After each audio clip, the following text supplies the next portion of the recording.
Hello, everybody. This is Vince and Sherry with Pastor Life. So glad that you're visiting with us today. Today, we're looking at the lessons we learned from the sixth church that we pastored. If you're interested in looking at the previous 5 churches, please go to our YouTube channel, and they're easily distinguished so you can read about the lessons that we've learned.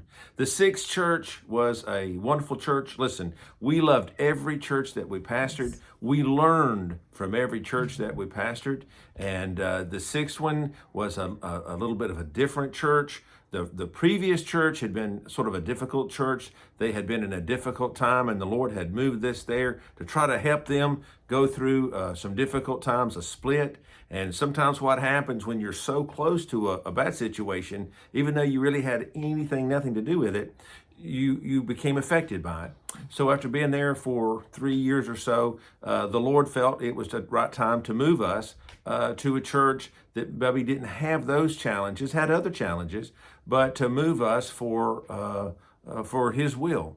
And honey, what can you tell us about the sixth church? Well, we commonly call the sixth church our reward church or our rest church because even though we worked hard and we learned a lot, this church was a loving church. And from our first times engaging with them and talking to them before they ever called us to be their pastor, they were demonstrative in their love, always thinking of kind things that they could say and do to encourage us.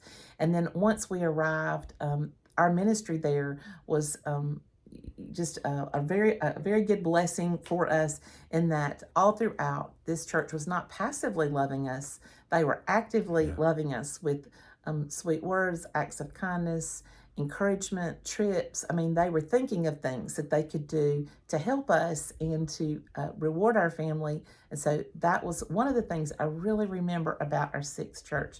But we did have a lot of lessons that we learned as we were engaging in new ways of ministry while we were there. Yes. The great thing about this church was they never looked long for a pastor. And I realized that today the market's different. Sometimes churches have a difficult time. That's right. This church was so strong and so loving, they could take hardly just about anybody and make them into a good pastor. And the guy that was there before me had been there like 10 and a half years, and he had a great ministry. So it was just like 6 months after he was gone that they called us, and we were there for maybe 4 years. And then the next guy came after 6 months. It didn't take him long to find him.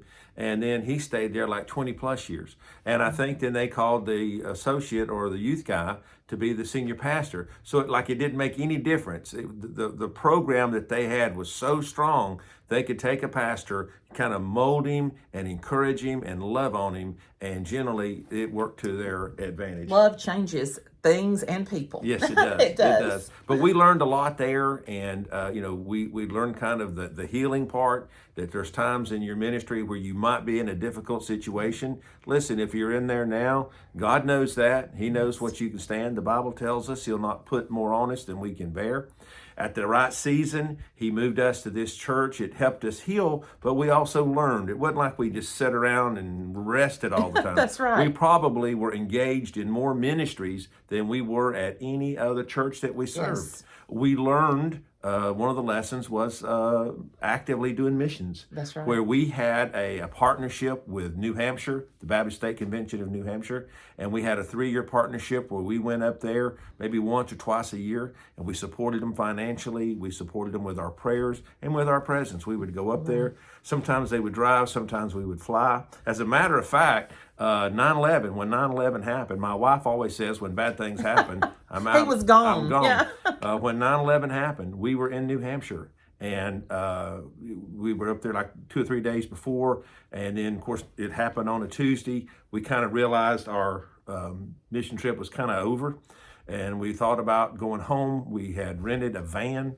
from the airport, and we would go like there on, I think maybe that Tuesday we might have went and said, when can we fly home? And they said, we don't know. Everything shut down. I think we went Wednesday, and they said, things are shut down. And I think we went Thursday, and they said, do not turn your van in because people are now driving home, because we don't know when we will ever open up the skies. And if you turn it in, they're not going to let it go back out. You're not So, going to get it. yeah. You're not going to get it. So we drove home that Thursday and got back to our home in kind of in the foothills of North Carolina that Friday afternoon. We're so glad to see them return home Yeah. after, that was such a difficult season, not only for our nation, but just individuals too. And I remember I always telling you, when you're gone on some kind of a mission trip, something always happens in the country. The Olympic bombing happened. You were in Honduras, I think. I mean, there were so many things That's going not my on. fault. I mean, she's making it sound like. But I started saying, listen, I'm going on trips with you. And I did go on some trips with him. But on that particular one, I was sort of glad that I was at home for our children, because our 4 children were, like children were at that time. They had a lot of questions, and we were all uncertain in those days. But it emboldened us. Yes. I think what it didn't make us stop doing missions. It kind of gave us an emboldenment. So we did that, and learning to do other missions. I think this was the first church where we were actively engaged in the school system, and where I was a chaplain for the high school football team, and was able to make relationships with coaches and players. And I thought that was kind of a positive effect for our church. We were, I think, fed the team. I don't know if it was every Friday, but some Fridays we would feed the football team.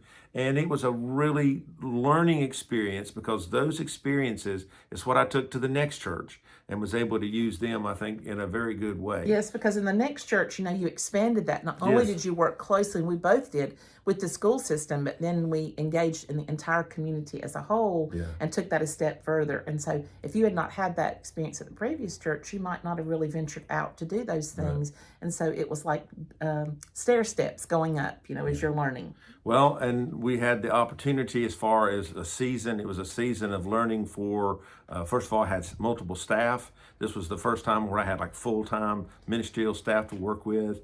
And it was a blessing to me. I was able to trust in other people, and they could trust in me. And we were able to work with our jobs and work together as a unit. And that's kind of how I learned to be a pastor of a multi-structural church, a multi-staff. And it's not easy. It's not for everybody, because if you're a senior pastor and you have staff underneath you, you have to give them, empowerment. You can't keep your thumb on them. You got to give them ability to lead themselves and have an opportunity for helping their own vision for their own ministry. At the same time, they got to communicate with you. So you got to learn. They have to communicate with you, and you have to communicate with them before you do something, a new ministry. We also were able to get accepted back to Wake Forest Seminary in Wake Forest, and to complete my doctoral work, to be enrolled. And getting in it wasn't that hard. It's getting out that was the hard part. The coming through writing that dissertation, going to those classes, writing that dissertation. I couldn't have done it without my wife, couldn't have done it without my church. My dissertation was on the use of structural mnemonic devices for content retention and expository preaching. In a nutshell, can you preach in a way, use a structure like alliteration or ABC or rhyme or whatever it was that the professor wants you to use?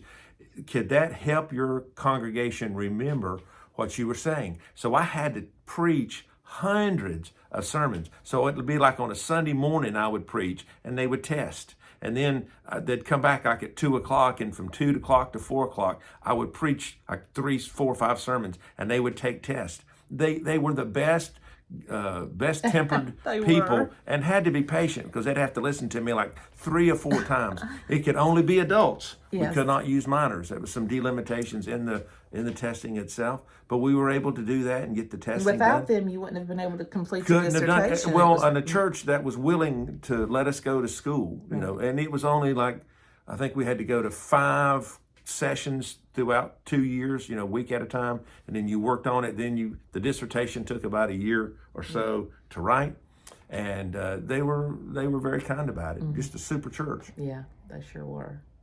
Lots to learn while we were there. Yes.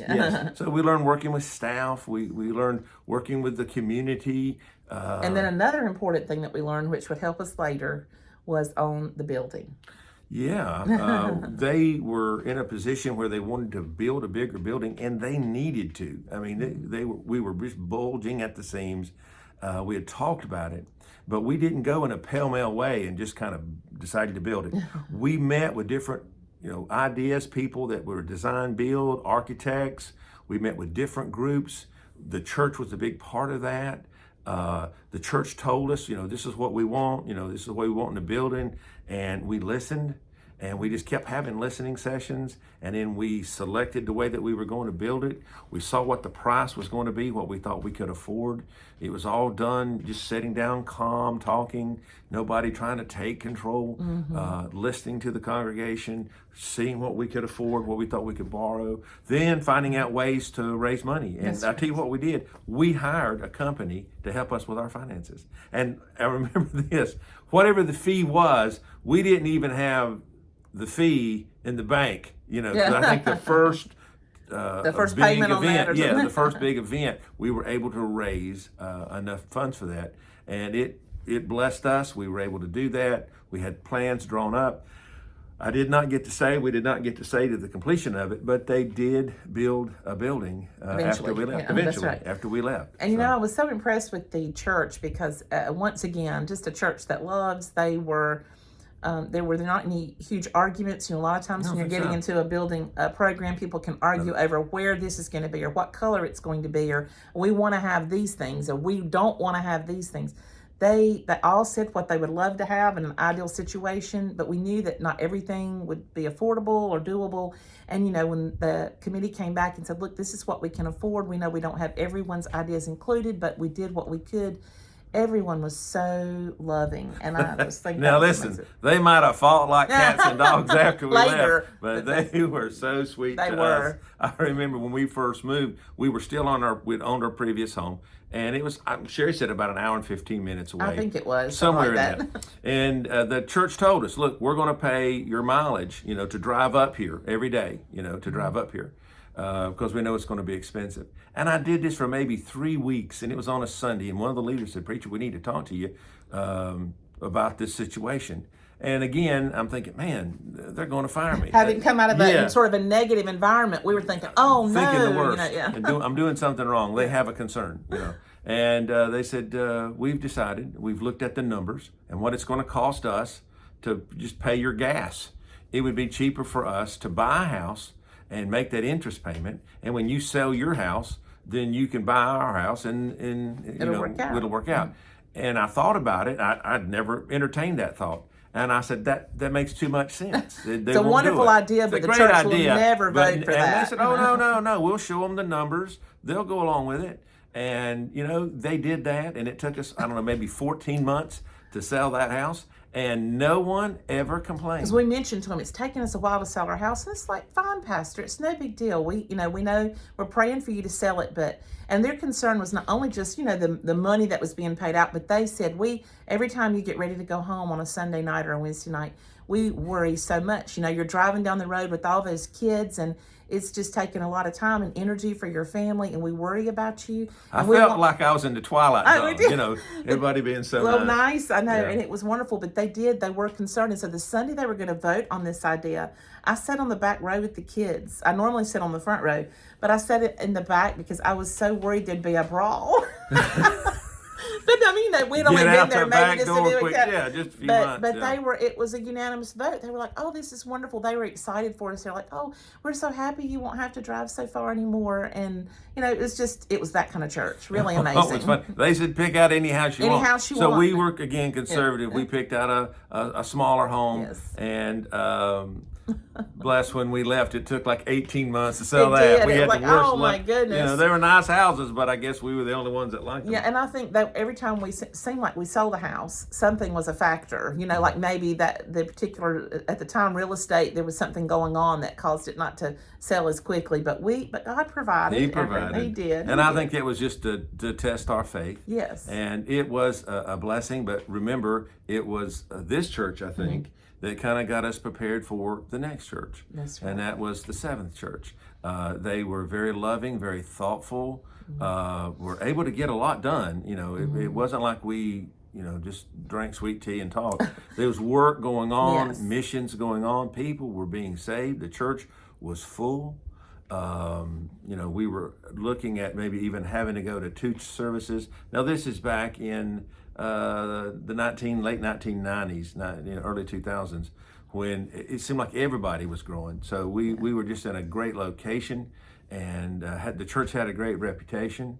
and it was a sweet time. And on a personal level for me as a mom, our children were in a great phase of life then. They were taking music lessons, playing sports, and being involved in the community heavily. And then our church was so kind. I know that some of my best memories of doing things with our children were at that church, because one year they gave us during the winter months a trip to the Amish country, and they put us on like a big, really nice bus trip, and it was so fun because we didn't have to drive, we didn't have to worry about anything. They pretty much covered all of our meals. I mean, it was just one of those fun opportunities for our family. Our children loved it and had a great experience. We got to see things we'd probably not be able to see otherwise. Never seen again. No, never seen it since.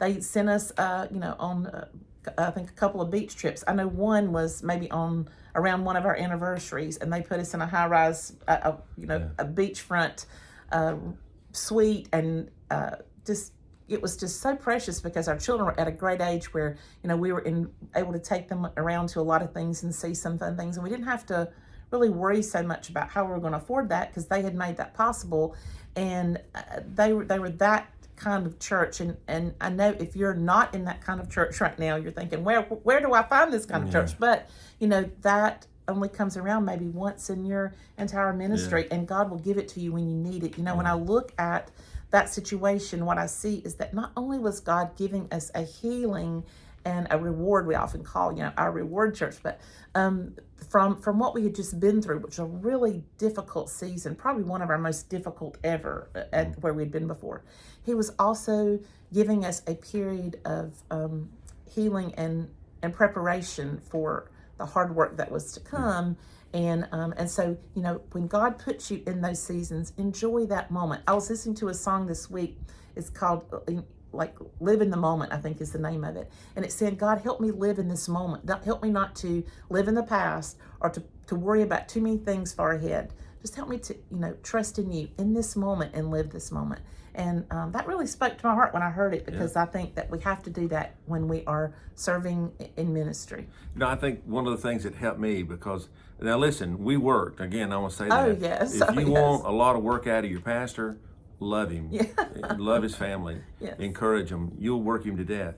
And I think in that climate of love and of just assurance and just encouragement, it spoke to my heart. And because pastors aren't perfect, and I had a family situation where I really wasn't speaking to a family member, and it was all their fault. That's the way it always is, isn't it? Nothing that you've done, it's somebody else's fault, and we hadn't spoken. And it was in the back of my mind, but I didn't talk about it. And we were having a revival at church. And what we were doing was having like a 24-hour time of prayer where we had the church open and people could come in and pray for 15 minutes or 30 minutes. And it was a Saturday morning. And we had a softball team. We had 2 softball teams at our church, but I was on one of them. And I had scheduled my time after the softball game. So I come into the church and I take off my cleats, and I go in and I sit down, and there's other people in the church. It's very quiet in the sanctuary, and I'm praying. And I said, Lord, I want to see revival at this church. And I felt the Spirit of God say, no, you don't. Just that quick. And I'm thinking, well, I don't know why he'd say something like that, because I'm here. I left the softball game. I'm on my knees. I feel like I want to have it. I said, Lord, no, I want revival to come to this church. And he said, you're not willing to do what it takes. Again, I said, well, Lord, I'll do whatever it takes to see revival come. And he said, well, you won't even speak to you. And he called out the person's name. You won't forgive them. You won't speak to them. And you're asking me to give revival. Now, there's not many times I have felt the Holy Spirit move like that, but that was one of those times. So I stopped what I was doing, got up, walked out, put my cleats on, went home, and I hadn't spoke to this person in probably 2 or 3 years. So I called and was able to talk to him on the phone. I don't think the world was changed that day. I don't think it changed that many things, but it changed me. Right. And I think the Lord put me in a position where my heart could be softened to the point where I could do what I needed to do.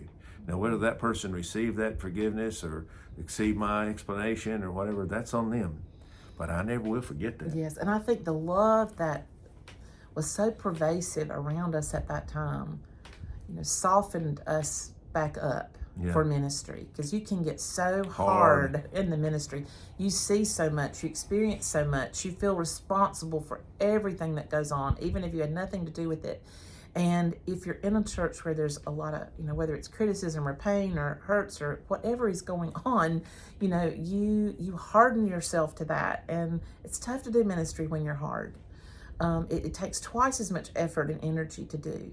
But when you're surrounded by love and you feel supported, then during that time you're softened. And I think God is able to really change you from the inside out during that time. And that's what I think that we experienced. Well, remember, we're in the business of forgiveness. Yes, we are. And that kind of reminded us, and it helped us to get ready for what's next. And I want to say this: the more you do in a community, as a pastor, as a church, the more ministries you reach out, whether it's a feeding program, whatever it is, the more you do, the more the devil is going to attack you. Yes, he will. So you have to get used to that criticism, yes, or whatever it is that comes your way, because it's coming. Just because you do more doesn't mean that people are going to love you more. And I think one of the difficult things about ministry is you need to be tenderhearted and soft enough to love and give of yourself, but you also have to have enough of a shell to not let criticism or hurtful things you hear about you or your family affect you. That's right. And it's really tough to have the right mixture of the soft and hard. Constant, constant tinkering with it. Yes, right. Well, this is Vince and Sherry from Pastor Life. Listen, we hope you like this video. If you do, hit like, and if you have some positive comment, please type it in. It helps us out. If you don't have anything good to say, then don't say anything. But if you've not subscribed, we ask that you hit that subscribe button. It helps us. Helps YouTube to see how many people are kind of following. And that's just a important part of our ministry of Pastor Life, is being able to reach as many people, whether they're pastors or lay people, as possible. And we want to pray for you guys. Yes. And we're so grateful for you and all the different things you're going through. We know that we have pastors who follow. We have a lot of lay leaders and other just believers that follow this channel. And we are very grateful for you, and we pray for you, and we covet your prayers for us as we go forward with this ministry, because we know that God continues to have a plan for all of us, and we want to stay on the path that He has for us. Yeah, we like this plan. Yeah, we like this plan. Lord, let this plan go forward. That's it. Well, once again, thank you for spending your time with us. Yes. Please hit that like button. If you got a positive comment or a prayer request, please let us know. Yes. And if you've not subscribed or shared with someone, please do. Have a great week. God bless. Take care. We love you. Bye.